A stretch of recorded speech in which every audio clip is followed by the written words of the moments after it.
encontró en una sepultura, se supone que esos ojos pertenecerían a la Madre Tierra, porque la Madre Tierra era la que acogía a los muertos, ¿no?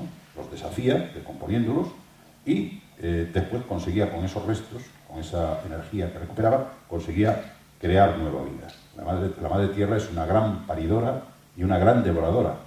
Por eso los mexicas la representaban como la Coatlicue, ¿no? Que es una diosa terrible, en donde aparece un cinturón de calaveras, de cráneos, tiene unas garras tremendas, es decir, aparece una apariencia terrorífica, porque es la gran devoradora de los muertos, pero al mismo tiempo es la gran paridora, es la gran generadora de vida.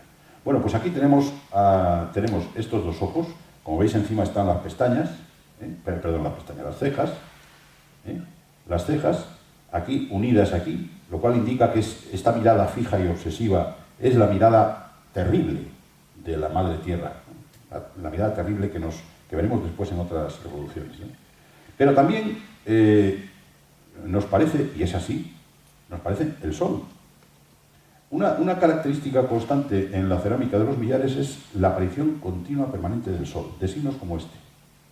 Hay docenas, centenares de cuencos siempre con el Sol. ¿Por qué? Bueno, veis la oscuridad del recipiente, veis la mirada terrible de la Madre Tierra, pero también podéis ver la esperanza de la vida, la esperanza del Sol. Esperanza que se resume, si nosotros pudiéramos desplegar toda la decoración que tiene este cuenco, veríamos que existe unas alas aquí al lado, que recuperan, dan todo el contorno al cacharro, y que indican que no solamente termina todo ahí en esa gran mirada de la Madre Tierra, en esa absorción del cadáver, sino que se prolonga en un futuro con la esperanza de una nueva vida. No tanto para el cuerpo que ya ha muerto, sino para otros que puedan surgir. Es muy curioso porque este cacharro tiene 4 pies, no se ve muy bien en la foto, que no sirven para apoyar el cacharro. Es decir, todo esto está lleno de símbolos, de signos ocultos. Es decir, ¿para qué se puede poner pies en un cacharro de barro si esos pies no apoyan? Es decir, da una idea como de lo que es la habilidad, la frialdad, no sé cómo decirlo, la poca estabilidad, o la inestabilidad, si queréis decirlo así, del propio universo, que siempre está cambiando. Siempre está en continuo cambio. Pies que no apoyan, puertas que no conducen a ninguna parte, miradas que miran pero que no ven. Es decir, todo este tipo estos conjuntos de contradicciones son los que están permanentemente en juego en estas grandes obras de la tradición popular. Este cacharro tiene unos 3.500 años antes de nuestra era. Está, como digo, en el Museo Arqueológico Nacional. Cuando lo abran ahora, lo van a abrir en marzo, yo os recomiendo también encarecidamente que lo veáis porque merece la pena. Aunque no sea más que esta pieza, tiene muchas más piezas que os van a encantar, seguramente ya lo conoceréis, pero esta pieza, si la exponen, es una de las piezas más importantes que tiene el museo. Bueno, ¿os acordáis de cuando hablábamos de las famosas ruedas de fuego? Cuando hablábamos de esas grandes ceremonias que se hacían en la noche, en donde se constituía un círculo de antorchas para invitar al sol a que volviera otra vez a salir. Pues aquí tenéis un ejemplo. Esta es una foto de un monumento que está en la costa de Lugo, en San Cosme de Barreiro, entre Foz y Ribadeo. Es una foto aérea, una foto de Google. Está tomada a unos 300 metros de altura y, como veis, hay 2 caminos. Uno de ellos es una carretera que casi se carga el monumento en sí, y por aquí abajo está la autopista del Cantábrico, que por poco no se lo cepilla el monumento en sí. Afortunadamente lo han respetado y se puede ver. Ese círculo que veis, es decir, que es un círculo perfecto, es un círculo de piedras que están enterradas en el suelo. Se ven solamente algunas, en algunas partes se ve un muro ya más desarrollado. La gente dice que es un recinto para guardar osos. No lo sé, yo no he visto muchos osos por allí, por aquella zona. Es muy posible que sí, que estas cosas se utilizan una y otra vez para muchas cosas distintas. Es decir, que es muy posible que esto hubiera servido en algún momento de cercado para guardar animales. No tiene nada que ver. Pero el principal fundamento de esto no es ese. ¿Y por qué lo digo? Pues sencillamente porque alrededor de este muro de piedras que se ve desde lo alto hay un estrato de cenizas que tiene 2 metros de ancho y casi 1,5 metros de profundidad. Es decir, es raro que un recinto para guardar animales se protegiera con un cinturón de fuego. Normalmente en la tradición los animales no se guardan así. Es decir, es más probable que eso hubiera sido una ceremonia de estas de las que nosotros hablamos, que después en Irlanda se llamarán la Casa de Piedra del Sol, lo veremos ahora en otro momento. Es decir, que o bien se ponían un cinturón de personas siguiendo el muro de piedra, siguiendo este muro de piedra, con antorchas encendidas de tal manera que se podían ver desde toda la comarca, porque esto está situado en una ladera desde la que se puede ver todo el resto de la comarca. Es decir, cualquier cosa que se haga aquí se ve en kilómetros a la redonda. Pues bien, imaginaros que aquí se ponen en funcionamiento unos individuos con antorchas y que empiezan a dar vueltas en sentido contrario a las agujas del reloj en una ceremonia para que el sol vuelva. También pueden hacer otra cosa, también pueden poner una serie de matofos sobre las piedras y quemarlos, y de ahí vendría la capa de cenizas que hay alrededor. Bueno, pues aquí tenéis un ejemplo de un círculo de piedra, de un círculo solar, bien cerca de nosotros. Lo han descubierto hace poco. En Galicia, que yo conozco, hay otros dos más, no excesivamente lejos de este. Uno está en la Sierra de la Gañidoira, que está por detrás. Es una sierra absolutamente salvaje, una sierra primordial de las pocas que quedan todavía en Galicia. Hay un círculo de este que también se ve, desde ahí se ve toda la comarca alrededor. Es decir, que estaban colocados en lugares punteros, en lugares señeros, desde donde se podían contemplar las ceremonias de fuego que se producían ahí, ¿no?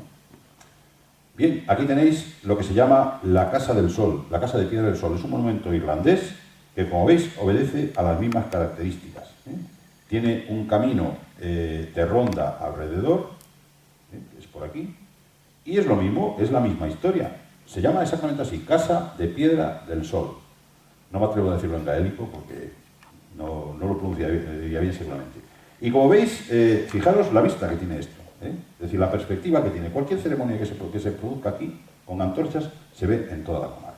Bueno, pues aquí se producía, esto dice que fue, la tradición dice que fue fundado por los druidas 1700 años antes de Cristo, antes de nuestra era, cuando la religión druida, la religión céltica, en realidad estaba en pleno vigor, y probablemente sea una de las casas de Lu, del dios de la luz, del dios celta de la luz, ¿no?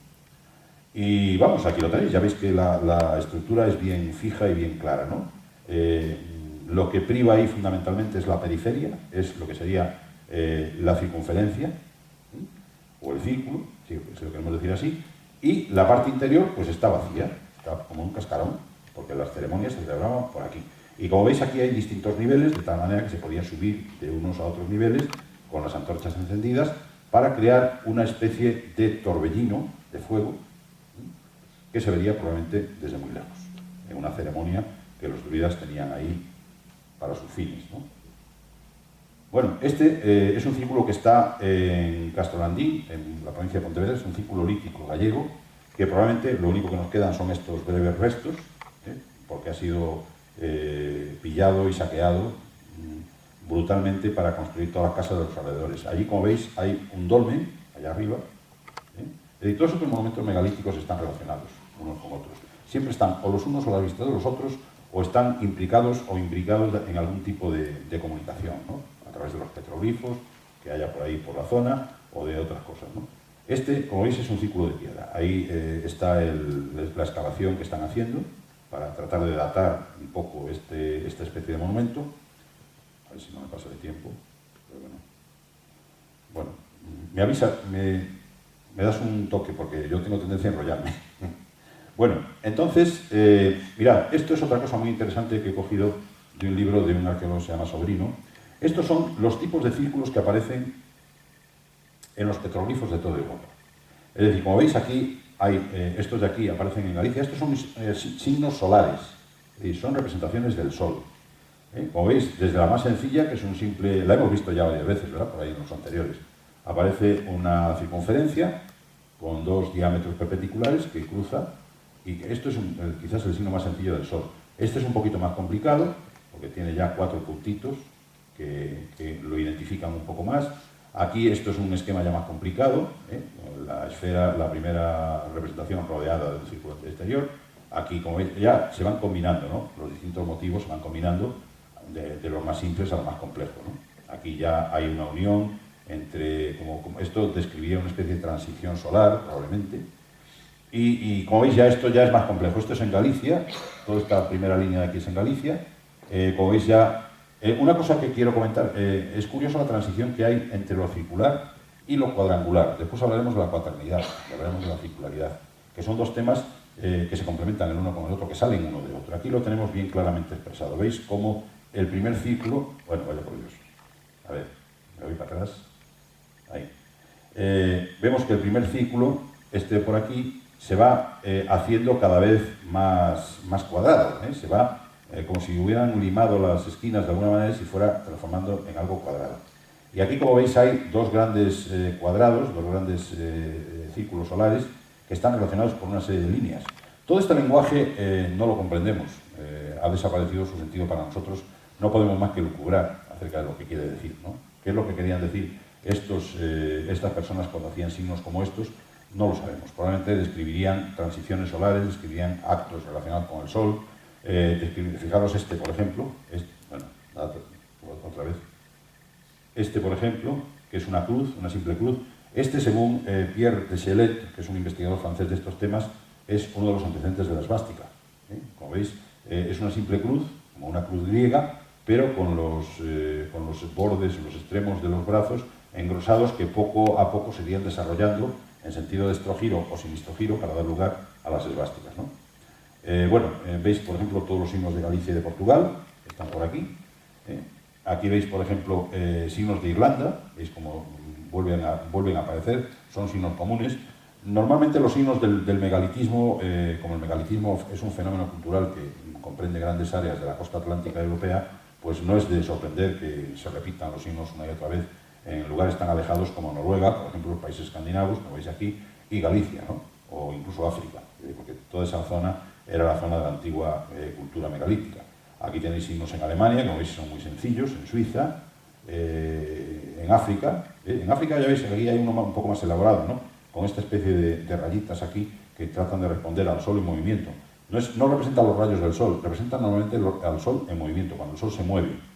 Lo mismo que aquí, ¿no? Bueno, y veis todos estos que hay por aquí ya en Portugal, en fin, que son ya un poco derivaciones, algunos incluso en África, por ejemplo, verdaderamente complicados, como este, ¿no? Que ya aparece como si fuera un rostro, ¿no? Como personificando el Sol. Bien, y aquí tenemos este signo que es el Sol negro. El Sol negro es una representación que tuvo mucho desarrollo durante la era del periodo nazi. De hecho, este dibujo corresponde a un refugio antiaéreo de Hamburgo, de la Segunda Guerra Mundial, y como veis representa las 12 ruinas, ruinas no, era una ruina, porque la torre era una ruina, pero vamos, runas, no ruinas, Sobilo, que son estas ruinas Sobilo, que son curiosamente las runas de la luz o de la vida, con la esvástica, que en este caso es una esvástica de estrógira, que gira hacia la derecha, que es un signo solar, el Sol en movimiento, el Sol negro. No sé quién lo pintó allí, esto es, como veis, es un muro de hormigón de un búnker, un simple búnker antiaéreo. No sé quién lo representó, aquí pone una leyenda, la Alemania, no sé qué, no sé cuánto. Bueno, pero bueno, lo que nos interesa no es eso, sino el signo. Como veis que esta vieja persistencia, ¿no? Esta persistencia continua de estos signos a través de los siglos, a través de las circunstancias, ¿no? En este caso la guerra. Esto nos llevaría pues, al análisis de la esvástica en el nazismo, que es un tema muy amplio y muy complejo en el que no podemos entrar ahora. Aquí tenéis como unos colgantes que son de la cultura alamánica, no alemánica, sino alamánica, del siglo II o III, después de Cristo, después de nuestra era, y que, como veis, abundan en las mismas representaciones que antes, ¿no? Es decir, que una cruz es un claro símbolo solar, con las 12 runas, unas runas rectas y otras runas como las runas Sobilo, las runas Sigma. Aquí representa la esvástica, en este caso girando al revés, claro que depende de cómo lo pongas, porque si le das la vuelta, la esvástica giraría en el otro sentido. Aquí lo mismo y aquí lo mismo. Es decir, que son, como veis, las representaciones se mantienen a lo largo del espacio-tiempo, ¿no? Bueno, aquí tenéis un disco, lo que sería la representación del Sol negro, pero esto es del Museo de Maratón, en Grecia. Estamos lo mismo, veis aquí la gran espiral central y el Sol con sus rayos, una representación típica del Sol, que tiene varios niveles porque claro que tienen una condición simbólica distinta, porque probablemente representen varios actos o varias formas dentro de lo que sería el Sol negro en este caso.